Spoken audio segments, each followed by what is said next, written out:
Hello there, and welcome along to my last ride review of the Suzuki VanVan 125.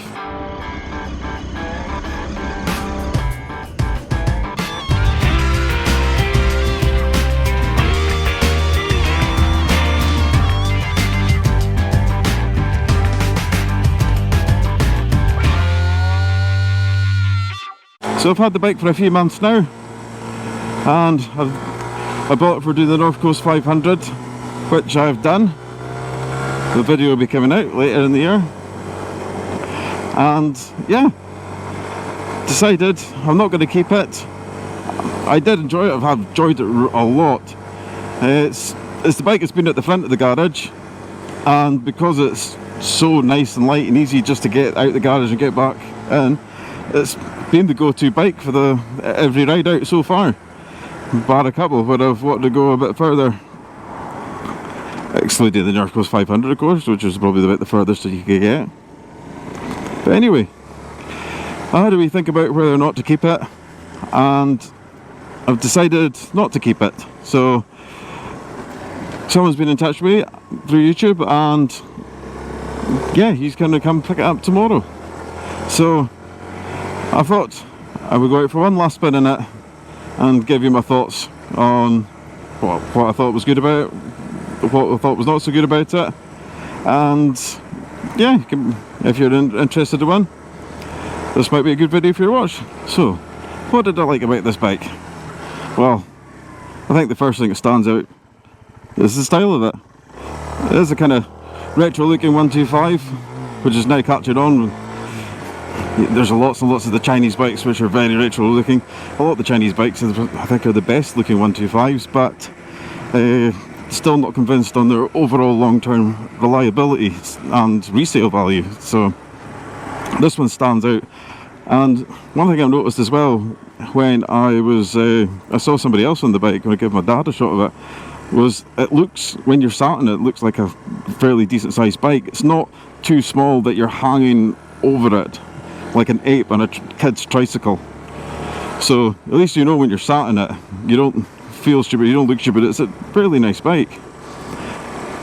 The other thing I really liked about it was the weight of it, just having such a light bike just to pull in and out of the garage. I mean, if this is going to be your first bike, it's quite heavier compared to other ones. It's 120 or 125 kilo, thereabouts. I'm not sure if that's a dry weight or wet weight. But compared to the other bikes I've got in the garage and other bikes I've had in the past, it was just a breeze for pulling in and out of the garage, which made it the bike I wanted to go around when I was popping around to see somebody in town, or if I was going to go and just jumping down to the shop to get something. Had the wee top box in the back and just throw it on, and that was me, away I went. So yeah, it was the reasons why I wanted to have a smaller bike, and it's worked out very well. The seat as well is something I could never really get into if it's really comfy or not.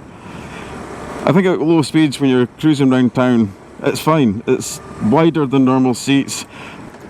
I would say it's a lot thinner than it looks. It looks like a big plump seat that's just going to be like a cushion when you sit on, and it's not. You find it quite hard when you sit in it, which makes you think, oh, this isn't as comfy as I actually thought it was going to be the first time when you sit in it. Which makes you think it's not really as comfy as I thought it was. But when you're going around town, it's absolutely fine. When you do go out and open it up a bit on the V roads, you do feel the vibrations of the bike coming right through it. And that's why when I did the North Coast 500, I bought a little air pad seat just to go on top. And judging for my wee runs out and about and the back roads when I've not had it, I think that would have really been annoying, having that constantly vibrating right through your butt all the way around the north coast of Scotland. So that in itself was a good buy. You know, I reckon it was about £20 or something, and certainly helped. But yeah, overall the seat is comfy. If it's going to be, if it's going to be short runs that you're doing around town, this thing's perfectly fine. And of course, if you're going to be sat in it for a longer period of time, it's probably something you would consider getting a wee air cushion or gel cushion for. So, but yeah, overall the seat wasn't too bad. Another thing, because obviously I bought for the North Coast 500, was the size of the back seat, which, yeah, if you're going to have yourself a mini adventure, oh, that was Google Street Car. I wonder if I'll be on Google Street View now. I'll get this eventually. So, what was I saying about this? Yeah, the back seat, nice and wide. I was able to pin down my back clack, my clothes, and the tent onto the seat itself. I used the top box just for all the GoPro stuff and a few wee other camping extras. So again, probably comfy enough to take somebody in the back, but 125s aren't the best for having a passenger. But yeah, so overall, and what else did I like? The colour of the bike. So this is, I think it was maybe just for this year, the 2009. It's a maybe a kind of like a retro 70s styled red. Now, yeah, in the certain light, it does look like a bit pink. But when I saw it online, I thought, yeah, that would do me. When I went and saw it in person, I was kind of like, oh, I don't really know if this is going to be a bike I'm thinking about keeping. It's possibly not the colour I want to have. But the more I saw it, the more it sat in the garage, every time you take it out, the more it grew me, and it's not really something that would bother me. So I suppose I'll be coming on to why I'm getting rid of it. Well, I think the main reason I'm getting rid of it is just the lack of power on it. I mean, it's a 125, you're not going to expect to be your arms pull out their sockets when you open it up, but I do have a full license, and yeah, I just want something with a bit more poke around it, which I thought would be easy to find. With the bike being a heavier 125, I thought I wouldn't have a problem here of basically finding a 250 with maybe a kilo or 10 or 20 kilo more. But no, it seems quite an impossible thing to find. I think we'll go back around the way we came, won't we? I don't want to go that way, it's going to be full of traffic.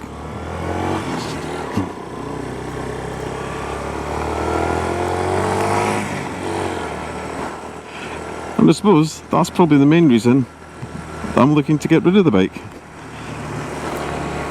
I just want something with a bit more power.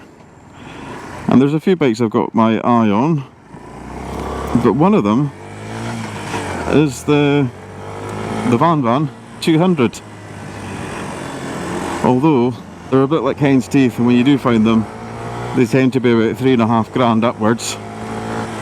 And when you start looking at that prices, you start looking at other things instead, and it's yeah, I mean, there's one or two there that kind of fit what I'm looking for. If I do get the VanVan 200, I'm definitely getting the one with the blue tank and the white stripe at the end of the side, because in my opinion they are the best looking ones.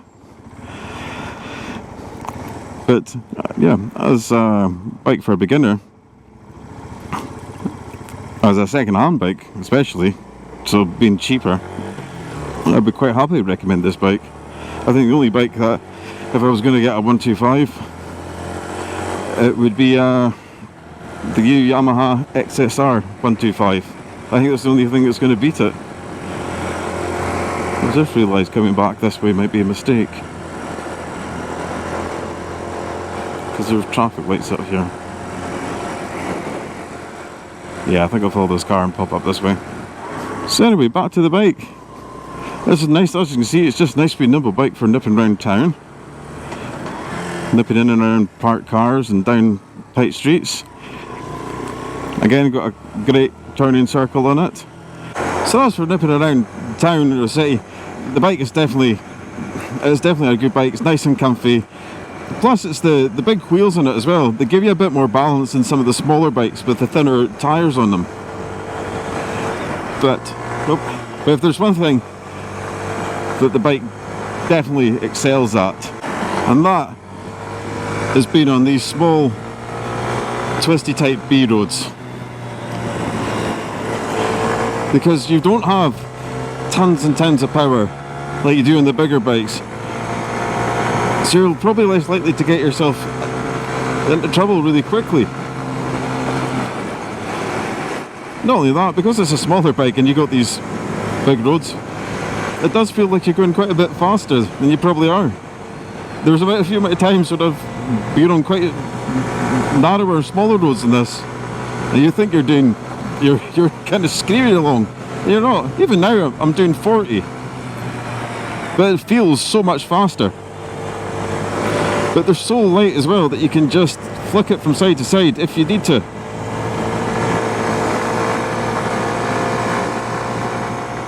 And this, if I kept it, this is where I would spend all day. It's on little roads like this. As I said, it worked very well for the Norcos 500. There was times where you were a bit sore, but we were on the bike for 7 hours the first day, and that was probably the worst. I was just ready to get home, well, ready to stop for the day, ready to go and have something to eat, and get off for a coffee and have a walk and a stretch. But I find that in the Tiger as well, if I'm out in it for too long. This is another good thing about the Norcos 500, when we was just nipping through cars like that. I wasn't even bothered about passing places half the time. I would just carry on. Oh, unless it was a bigger vehicle like that. A little bit of off-roading. Oh. Light off-roading, just on the verge. But again, that's what makes it so good. Because you know it's small and light, you know that if you need to put your feet down quickly, you're going to be able to hold the weight of it. And I'll be hard pushed to try and find something to replace it, I think. Something that certainly matches it in style and lightness and lightweight. But unfortunately, it gets sold tomorrow.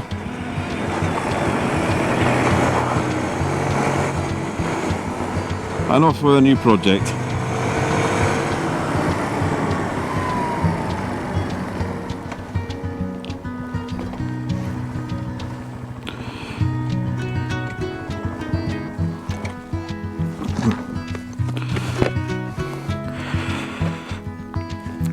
So there we have it, my Suzuki VanVan, my North Coast adventure bike.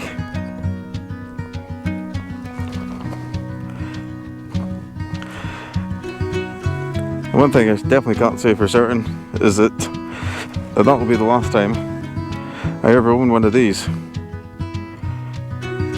Because I've got other things I want to do, and I can't afford to keep every bike that I own. So unfortunately, this one's got to go. And would I recommend it? Absolutely.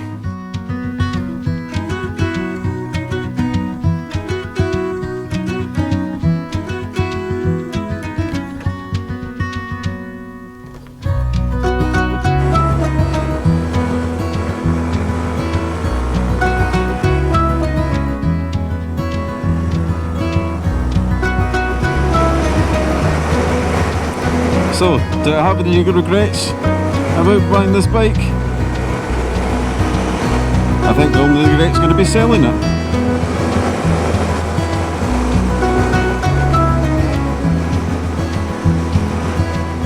I wonder what's on eBay today.